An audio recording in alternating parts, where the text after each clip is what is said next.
4 محرم سے 10 محرم تک جو بندہ یہ وظیفہ پڑھتا ہے اللہ تعالیٰ اس کی 40 نسلوں کو بیٹھ کر کھلاتا ہے، دولت اور برکت اس کی نسلوں پر مہربان ہو جاتی ہے۔ تو محترم ناظرین، اگر آپ چاہتے ہیں کہ آپ کی نسلیں سنور جائیں، آپ کی زندگی میں رزق کی نہریں جاری ہو جائیں، آپ کی دعائیں قبول ہو جائیں، آپ قرضوں سے نکل آئیں، آپ کا کاروبار چمک اٹھے، آپ کی اولاد فرما بردار ہو جائے، تو 4 محرم سے 10 محرم تک کے دن ہرگز چھوڑنے۔ یہ دن ہے تسبیح کے ذریعے خزانے حاصل کرنا، وہ تسبیح جس کو پڑھ کر اللہ تعالیٰ 40 نسلوں تک دولت اور برکت کا نظام خود چلا دے۔ محترم ناظرین، اسلامی سال کا آغاز عام دنوں کی طرح نہیں، یہ ایک نورانی، مبارک اور پرحکمت آغاز ہوتا ہے۔ یہ وہ مہینہ ہے جس کا ذکر قرآن پاک میں بھی آیا ہے۔ اللہ کے نبی صلی اللہ علیہ وآلہ وسلم نے ان مہینوں کو عزت اور حرمت والے مہینے قرار دیا۔ ان دنوں میں عبادت کا ثواب کئی گنا بڑھا دیا جاتا ہے۔ محرم کا مہینہ وہ مبارک وقت ہے جب اللہ تعالیٰ اپنے نیک بندوں پر خاص کرم فرماتا ہے۔ یہ وہی اشرا ہے، یعنی محرم کے پہلے 10 دن، جس کے بارے میں اولیاء اللہ، صوفیاء کرام اور علماء نے لکھا ہے کہ جو کوئی ان دنوں کو عبادت، تسبیح، ذکر اور دعا کے ساتھ گزارے تو اللہ تعالیٰ اس کے دل کی دنیا بدل دیتا ہے۔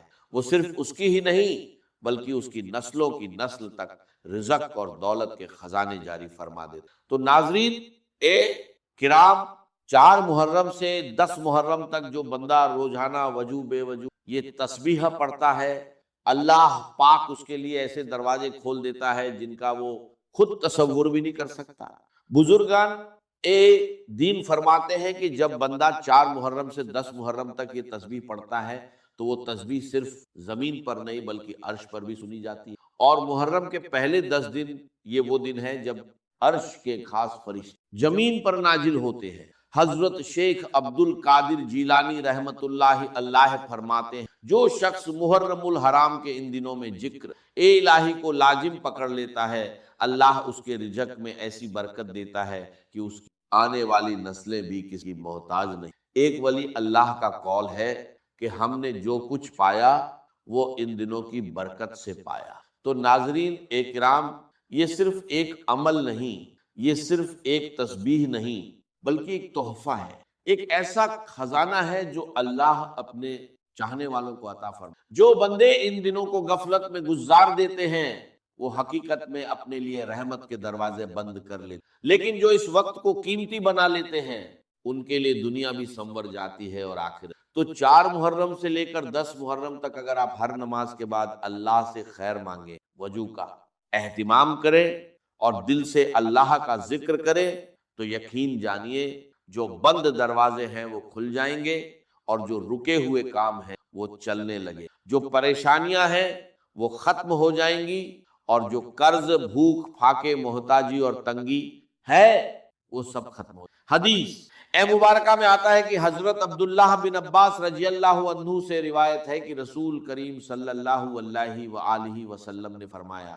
اللہ تعالیٰ کے کچھ مبارک نام ایسے ہیں کہ جب بندہ انہیں اخلاص اور سچے دل سے پکارتا ہے تو رحمت کے خزانے اور نازل۔ تو یہ اسما دراصل اللہ تعالیٰ کی ایسی صفات ہیں جن کے ذریعے دعا کی جائے تو رزق، عزت، دولت اور ہر خیر آسانی سے میسر آ جائے۔ حضرت حسن بصری رحمت اللہ علیہ فرماتے ہیں کہ میں نے فقیر کو اس تسبیح کے ذریعے مالدار بنتے دیکھا اور ایک بادشاہ کو اس تسبیح کے ذریعے سخی بنتے۔ محرم اسلامی سال کا پہلا مہینہ ہے اور یہ 4 حرمت والے مہینوں میں ذی القعدہ، ذی الحجہ، محرم اور رجب میں ایک ہے۔ اسلام سے پہلے بھی عرب اس مہینے میں جنگ اور خون ریزی کو حرام سمجھتے تھے، اسلام نے اس کی حرمت کو برقرار رکھا۔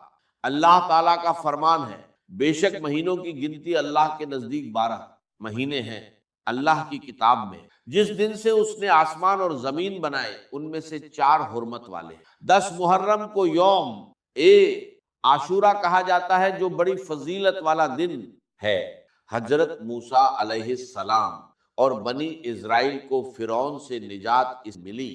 حضور صلی اللہ علیہ وآلہ وسلم مدینہ پہنچے تو آپ نے یہودیوں کو 10 محرم کا روزہ رکھتے دیکھا تو فرمایا ہم موسیٰ علیہ السلام کے تم سے زیادہ حقدار ہیں، پھر آپ صلی اللہ علیہ وآلہ وسلم نے خود بھی روزہ رکھا اور صحابہ ایک کرام کو بھی اس کا حکم۔ رسول اللہ صلی اللہ علیہ وآلہ وسلم نے، مجھے امید ہے کہ اللہ تعالی عاشور کے روزے کے بدلے 1 سال پہلے کے گناہ معاف فرما دے۔ آپ صلی اللہ علیہ وآلہ وسلم نے اگلے سال 9 اور 10 محرم کے روزے رکھنے کا ارادہ بھی ظاہر فرمایا تاکہ یہودیوں کی مخالفت، لیکن اس سے پہلے ہی آپ صلی اللہ علیہ وآلہ وسلم کا وصال مبارک 61 ہجری میں 10 محرم کو حضرت امام حسین رضی اللہ عنہ نبی کریم صلی اللہ علیہ وآلہ وسلم کے نواسے اور ان کے جانثار رفیقوں نے کربلا کی سرزمین پر شہادت پائی۔ یہ واقعہ انتہائی دردناک اور عبرت سے بھرپور، لیکن کچھ لوگ گھڑلو کرتے ہیں، سینہ کو بھی ماتم اور خود کو زخمی کرنے جیسے غیر شرعی عمل کرتے ہیں جو اسلام میں جائز نہیں۔ 9 اور 10 محرم کے روزے رکھنا یا صرف 10 محرم کا روزے رکھنا، صدقہ اور خیرات کرنا، توبہ و استغفار کرنا اور ہر طرح کی غیر شرعی باتوں سے بچنا چاہیے۔ سینہ کو بھی، جنجیر جنی اور نوحہ خوانی کو محرم کا مقصد سمجھنا درست نہیں، جبکہ یہ اللہ تعالیٰ کا محترم اور بابرکت۔ جھوٹے واقعات اور من گڑھنت قصے بیان کرنے سے بھی بچنا چاہیے۔ اللہ تعالیٰ ہمیں محرم کی برکتوں سے پورا فائدہ اٹھانے اور ہر طرح کے گناہوں سے بچنے کی توفیق عطا فرمائے، آمین یا رب العالمین۔ اللہ پاک آپ کے تمام مصائب، مشکلات، پریشانیاں، تکلیفیں اور بیماریاں محرم الحرام کی برکت سے ہمیشہ کے دور فرمائے۔ اے اللہ، اس مبارک مہینے کی برکت سے تمام حاضرین کی ہزاروں حاجات اور ضرورتیں اپنے غیبی خزانوں سے پوری فرما۔ اے اللہ، محرم الحرام کی برکت سے اولاد، رزق، مال اور دولت میں اپنی سی برکتیں نازل فرما۔ اے اللہ، محرم الحرام کی برکت سے اولاد کو بہترین مقام، بہترین رشتے، حلال روزگار، کامیاب کاروبار اور وسیع رزق عطا فرما۔ اے اللہ، بے گھر لوگوں کو اپنا گھر نصیب، بیماروں کو شفا کاملہ عطا فرما، مشکلات اور تکلیفوں میں گھرے ہوئے لوگوں کو مشکلات اور تکلیفوں سے ہمیشہ کے لیے نجات عطا فرما۔ اے اللہ، جو ساتھی بے اولاد ہیں انہیں نیک، صالح اور فرما بردار اولاد نصیب۔ اے اللہ، ان کی تمام جائز مرادیں، دلی خواہشات اور دلی حاجات اپنے غیبی خزانوں سے پوری فرما، آمین ثم۔ جو ساتھی ہماری ان دعاؤں میں شامل ہونا چاہتے ہیں کمنٹ میں ایک بار آمین ضرور لکھیے اور اپنی جائز حاجت بھی لیجیے گا تاکہ سب مل دعا کر سکیں۔ محترم ناظرین کرام، آج کی ویڈیو میں آپ کے لیے جو عمل لے کر حاضر ہوا ہوں، آپ کی پیش خدمت وہ محرم الحرام کا ایک بے حد مجرب اور بابرکت تحفہ ہے۔ انشاءاللہ العزیز آپ کا ہر ادھورا کام آسانی کے ساتھ مکمل ہوگا۔ آپ جتنی امید رکھیں گے اس وظیفے کی برکت سے اور اللہ کے فضل و کرم سے آپ کو اتنا ہی حاصل۔ ایسے بابرکت وظیفے اور بابرکت موقع انسان کو بہت کم نصیب۔ اس وظیفے کی برکت سے اللہ جل جلالہ آپ پر رزق، مال اور دولت کے دروازے کھول دے، کیونکہ اللہ کے خزانے لا محدود ہیں۔ وہ رب جس کو چاہے اپنے خزانوں سے بے شمار رزق عطا فرما دے، وہ رب جس کو چاہے اپنے فضل سے مالا مال کر دے اور دولت کے دروازے کھول دے، وہی رب ہے جو چاہے تو گمان سے بڑھ کر عطا فرما۔ آج کا وظیفہ ایک ایسا مجرب اور طاقتور وظیفہ ہے جو بہت کم وقت میں اپنا اثر ظاہر ہے۔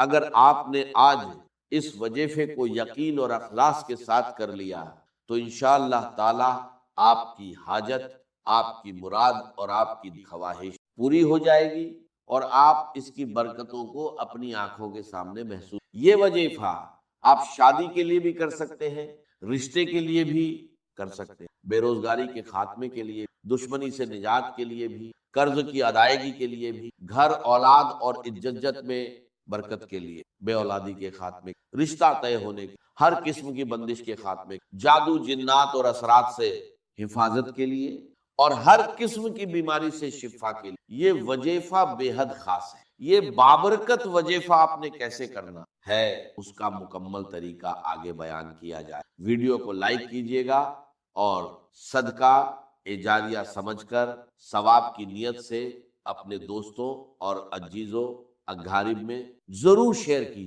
تاکہ دوسرے لوگ بھی اس وظیفے اور عمل سے فائدہ اٹھا سکیں۔ محترم ناظرین، ایک گرام محرم کا یہ بابرکت اور فضیلتوں والا مہینہ شروع چکا ہے۔ اسی مہینے سے اسلامی سال کا آغاز ہوتا ہے۔ اس مبارک مہینے میں لوگ عبادت بھی کرتے ہیں اور ساتھ ساتھ بہترین وظائف بھی پڑھتے ہیں۔ انہی وظائف میں سے ایک خاص وظیفہ آج کا بھی ہے کہ اگر آپ نے اس وظیفے کو کر لیا تو اللہ تعالیٰ آپ پر اپنے فضل سے مال، دولت اور رزق کے دروازے کھول دے گا۔ آپ نے سب سے پہلے راجک اللہ تعالیٰ ہی کو، اس کے سوا کوئی راجک اور دوسرے تمام اختیارات کی طرح اس میں بھی اس کا کوئی شے۔ کائنات میں ہر جاندار کے رزق کی ذمہ داری اللہ تعالیٰ نے اپنے اوپر لی۔ اس کا فرمان ہے کہ زمین میں چلنے والا ہر جاندار ایسا نہیں جس کا رزق اللہ کے ذمہ نہ ہو، اور رزق کے فیصلے اللہ تعالیٰ آسمان سے کرتا ہے۔ اللہ تعالیٰ کا فرمان ہے آسمان میں تمہارا رزق ہے، اور وہ بھی جس کا تم سے وعدہ کیا جاتا ہے۔ اللہ تعالیٰ کے ارشاد کا مفہوم کہ اللہ تعالیٰ تو خود اللہ تعالیٰ ہی رازق ہے، وہی بڑی قوت والا اور ہر چیز پر قادر ہے۔ اللہ تعالیٰ کچھ لوگوں کو کشادہ اور وسیع رزق عطا فرماتا ہے اور کچھ لوگوں کے رزق میں اپنی حکمت کے مطابق ایک مکمل اور بہترین نظام کے تحت اللہ تعالیٰ تمام مخلوقوں کو ان کے مقرر وقت پر رزق پہنچاتا ہے، چاہے وہ زمین پر چلنے اور رینگنے والے جاندار ہو، ہوا میں اڑنے والے پرندے ہو یا سمندر کی گہرائیوں میں رہے۔ اللہ تعالیٰ کی نگاہ سے کوئی چیز ہو، نہ پہاڑوں کی بلند چوٹیوں پر بسیرا کرنے والے کو اللہ تعالیٰ بھولتا ہے اور نہ ہی سمندر کی تہوں میں رہے۔ اللہ تعالیٰ فرماتا ہے زمین پر چلنے والا کوئی جاندار ایسا نہیں جس کا رزق اللہ نے اپنے ذمے نہ لیا ہو۔ ہم لوگ اکثر رزق سے صرف کھانے پینے کی چیزیں مراد لیتے ہیں، حالانکہ حقیقت اس سے کہیں زیادہ وسیع۔ رزق اللہ تعالیٰ کی عطا کی ہوئی ہر نعمت کو کہا جائے، چاہے وہ صحت ہو، علم ہو، اخلاق ہو، نیک اعمال ہو اور اولاد ہو، مال ہو، دلی اطمینان ہو یا امن اور سکھ نعمت ہو۔ اللہ تعالیٰ کی بے شمار نعمتوں میں سے ہر نعمت پر رزق کا اطلاق ہوتا ہے۔ اللہ تعالیٰ کے ارشاد کا مفہوم ہے کہ اگر تم اللہ کی نعمتوں کو گننا چاہو تو انہیں شمار نہیں۔ یہ اللہ تعالیٰ کی حکمت ہے کہ رزق کی تقسیم میں لوگ مختلف ہیں، کچھ کو اپنی حکمت کے تحت زیادہ اور کچھ کو کم عطا فرماتا ہے۔ اللہ تعالیٰ کے ارشاد کا مفہوم ہے کہ اللہ تعالیٰ نے تم میں سے کچھ لوگوں کو رزق کے معاملے میں دوسروں پر فضیلت دے، دنیاوی زندگی میں ہم نے ان کی روزی کو ان کے درمیان تقسیم کر رکھا ہے۔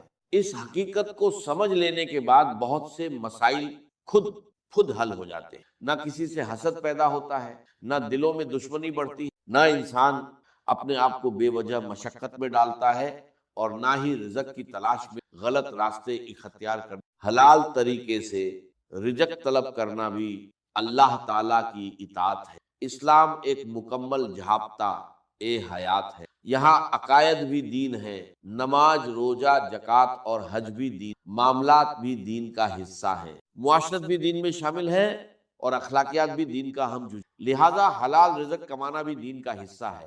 حلال رزق کمانا تقدیر کے خلاف نہیں۔ حضرت ابو ہریرہ رضی اللہ عنہ کے بیان کا مفہوم ہے کہ ہم رسول اکرم صلی اللہ علیہ وآلہ وسلم کے ساتھ بیٹھے تھے کہ ایک تندرست نوجوان وہاں سے گزرا۔ ہم نے آپس میں کہا کاش یہ اپنی جوانی اللہ کے راستے میں لگاتا۔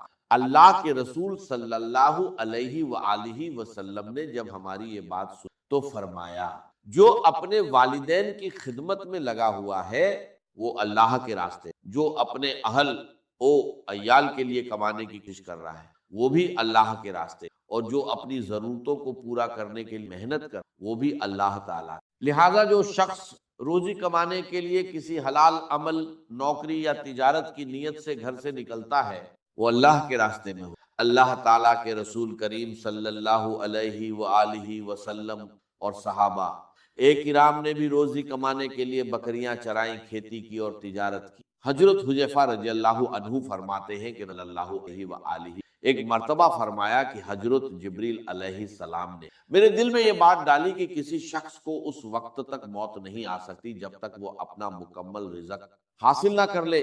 اگرچہ کبھی رزق ملنے میں تاخیر ہو سکتی ہے، لہٰذا اللہ سے ڈرتے رہو اور اچھے طریقے سے رزق طلب کرو۔ رزق میں تاخیر تمہیں گناہ کی طرف نہ لے جائے، کیونکہ اللہ تعالیٰ کے پاس جو رزق ہے اسے صرف اس کی اطاعت اور فرمانبرداری کے ذریعے ہی حاصل۔ رزق میں برکت کے اسباب میں سے ایک اہم سبب تقویٰ اختیار کرنا بھی ہے۔ دنیا میں ہر انسان کشادہ رزق کے لیے کوشش کرتا ہے، لیکن کئی بار اسے پوری کامیابی حاصل۔ قرآن اور حدیث میں کچھ اعمال کو رزق میں برکت اور ترقی کا بہترین ذریعہ بتایا گیا۔ ان اعمال میں ایک اہم عمل تقویٰ ہے۔ انسان کو جب دولت کی فکر لاحق ہوتی ہے تو کبھی کبھی وہ حلال اور حرام کی تمیز کیے بغیر ہر طرح کے مال کو جمع کرنے، چنانچہ وہ سود، جوا، رشوت، ناپ تول میں کمی اور لوگوں کے حق مارنے جیسے گناہوں سے بھی نہیں، لیکن وہ اپنی اس ساری دوڑ دھوپ میں یہ بات بھول جاتا ہے کہ اللہ تعالیٰ نے مال اور عزت میں برکت تقویٰ کے ساتھ۔ یہی وجہ ہے کہ بہت ساری کوششوں کے باوجود بھی کچھ لوگوں کی ضرورتیں پوری ہوتی نظر نہیں۔ اللہ تعالیٰ کے ارشاد کا مفہوم ہے کہ جو کوئی اللہ سے ڈرے گا، اللہ تعالیٰ اس کے لیے مشکل سے نکلنے کا راستہ پیدا فرما دے گا اور اسے ایسی جگہ سے رزق عطا کرے گا جہاں سے اسے گمان بھی نہیں۔ شکر ادا کرنا بھی رزق میں برکت کا ایک بڑا ذریعہ ہے۔ شکر کی توفیق کر ایسی نعمت ہے جس کی وجہ سے اللہ تعالیٰ دوسری نعمتوں میں بھی اضافہ فرماتا ہے۔